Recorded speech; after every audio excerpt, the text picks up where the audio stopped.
wahal da kanmu muke yi wai a zauna lafiya ko a samu zama lafiya ko a ji daɗi wallahi ƙarya muke makanmu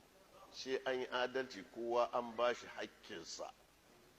kujeran da kake zaune kai ɗin nan ka san me haƙƙinsa rawanin da ka ɗaura ɗin nan ka san me haƙƙin rawanin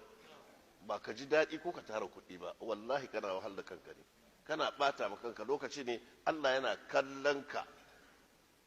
Allah yana kallon ka wannan rawani da ke kanka ɗin nan aka ɗora ka kai ne kaza ɗin nan sai ka duba me asalin shi daga manzon Allah jihadi aka yi aka tabbatar aka tafi har aka zo kusa sai Usman me suka yi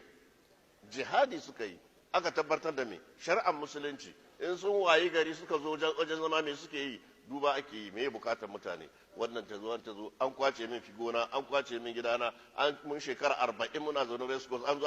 a she a duba wanda ya karba din na hakki su ne a to ai ba kida ba hakki shi bane a sha zazzaro idanu a matukan muna nan ba za a cuci talaka ba ko mu bar kujeran ko kuwa mu kwato hakkin talaka wallahi ba abin da ya hada ka da wani da zaka je kana neman kamun kafa da shi wallahi sai Allah ya nuna ma kowa kan gaskiya kake amma ana bin son zuciya Allah ya ce qulillahumma malikal mulk duk wanda zaka je ka kama kafa da shi ba shine malikal mulki ba tu'til mulka man tasha'u wa tanzi'ul mulka mimman tasha'u lokacin wa tanzi'ul mulka mimman tasha'u kai ke kwacewa kai ke karba kai ke bayarwa Allah shi ke bayarwa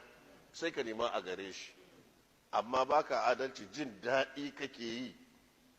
da neman tara duniya da neman tara kuɗi mana duk a jihadin da aka yi din nan kai dan ka zo ka ji daɗi ne kai kadai wannan kujerar da rawanin an yi maka ne dan kai kadai wannan ofis da ka shiga da kai da iyalanka in ƙuri'a ku ce zaka samu shiga wannan wurin da kai da matarka da iyalanka har da danginka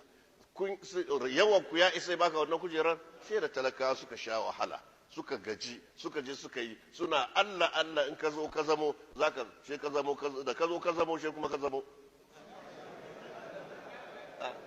da ka zo ka zamo sai ka zame musu ne fitina sai ka zama musu rikici shi yasa ba wanda zai ji daɗin rayuwarsa akan wannan hali da ake ciki na zalunci kar mu yaudari kanmu abinda Allah ke kallo adalci